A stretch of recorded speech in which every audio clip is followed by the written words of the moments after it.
Naomi walked into the living room and stood in front of the TV. It was the only way she knew to get her husband's attention. "Honey, you're blocking my view. Can you move, please?" "No, damn it. You will give me a moment of attention, whether you like it or not." "But this is the curse of Oak Island. They are about to make an important discovery. I don't want to miss this. If you don't turn it off right now and listen to me, then an important discovery will happen next to your heed." "Oh, good. So what's so important about this?" In her most solemn and serious tone, Naomi announced, "Jim, I've decided that I'm leaving you." He fell silent for a second, as if lost in deep thought. "Fine. When will you be back? Would you mind grabbing some apple fritters at the stop on the way home?" "Crap, I can't believe you. I'm leaving you, asshole, and I'm not coming back." "Oh, very bad. Good luck. I'll miss you. Now can I get back to my show?" "And it's all, more than 10 years of marriage and my leaving mean nothing to you? Are you going to say anything else?"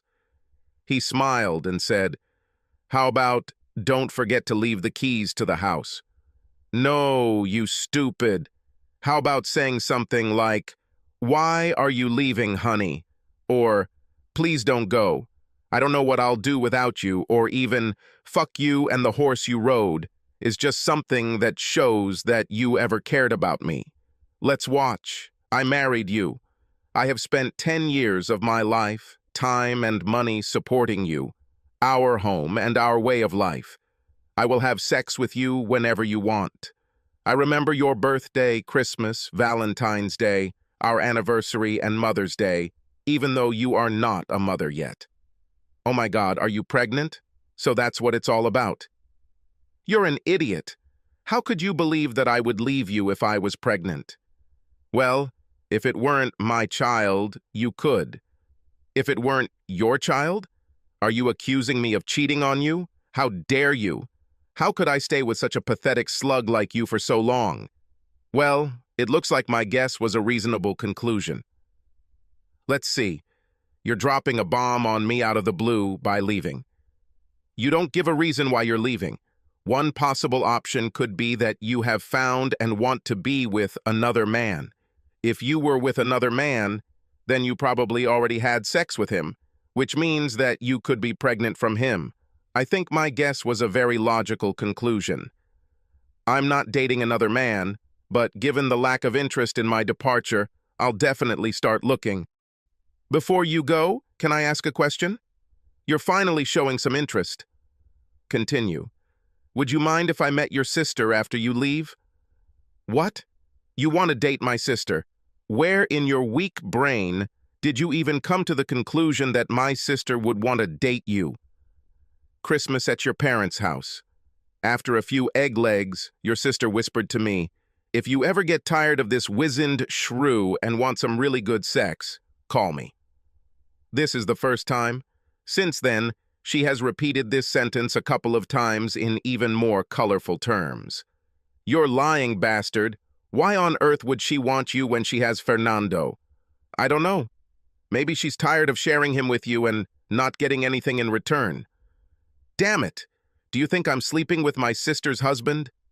"I doubt sleeping is something you and him do in bed, although I wonder why he still wanted you after the first time." "You dirty pig! Why wouldn't he or any other man want me? People pester me all the time. I could go out and have sex with a different man every night if I wanted." "Your brother-in-law told me that his wife, your sister, is much better in bed than you. He said he was having sex with you to piss her off. Based on what she suggested doing to me, I'd say it's working." "Jim, you're just making this up to get back at me for leaving you. You have absolutely no evidence that I had sexual relations with Fernando or any other man." Jim reached into the side pocket of his chair and pulled out a padded envelope with a clasp. "Look at this envelope.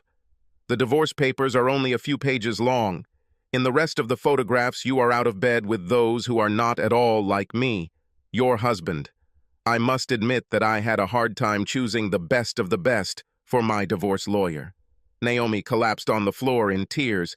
"Everything is not going the way it should have gone. Well, if you had given me the script, I might have followed it. just to satisfy my curiosity. How was this supposed to go? You should have been upset, furious. You should have asked me for forgiveness and asked what I needed to change my mind. Finally, I would tell you that I need to be alone for a while. Then I'd go have fun with a couple of different men for a few weeks, after which you'd welcome me with open arms. I'm sorry I ruined your plans, my dear.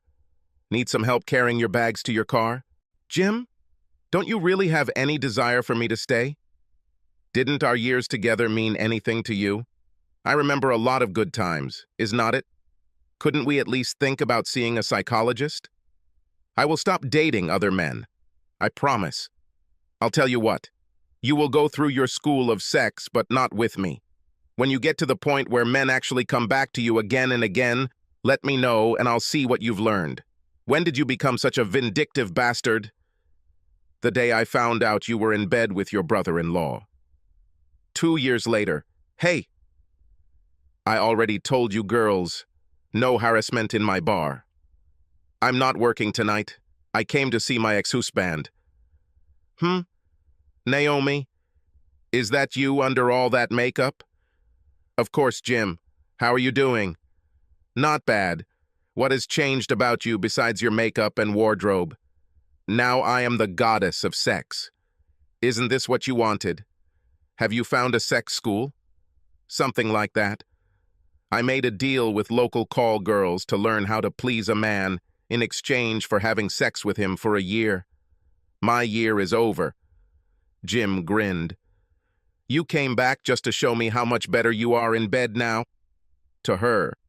How do you know I haven't gotten married or had a girlfriend since I got rid of your sorry ass? First of all, you don't wear rings, plus you wouldn't refuse free sex even if you were married. If you stopped providing services, then why are you all so made up? I wanted you to see me at my best. That and the fact that I no longer have a decent wardrobe. I was hoping you could help me with this. So, you think we'll have sex, and I'll be so impressed that I'll take you back, and we'll go back to living together? Yeah. You get one free sample. Shall we return to our old house? No, too far. I often use the hotel next door.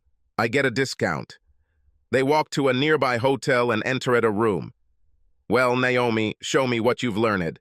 That's exactly what I'm going to do. Somehow, the revelation of her body parts felt more exotic than ever before. Her movements made him excited to see and touch more of the body he was so familiar with. He wanted her, and he wanted her very much. She gave him access to her parts, piece by piece. She dictated the pace and wound it tighter than an old pocket watch. When it was all over, he felt empty and exhausted. Wow, I have to admit that it was the best sex we've ever had. Naomi, you really have improved. You win. You can come back whenever you want. I have a problem with this, Jim.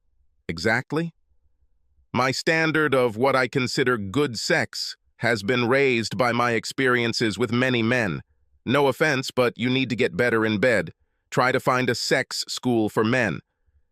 Jim lay there in shock while Naomi got dressed. See you in a couple of years. Naomi got up and left. Subscribe to our channel so that your second chaff doesn't cheat on you, and go ahead and listen to the next story, because this story is nothing compared to the next one. If you're under 18, don't even think about listening to the next one.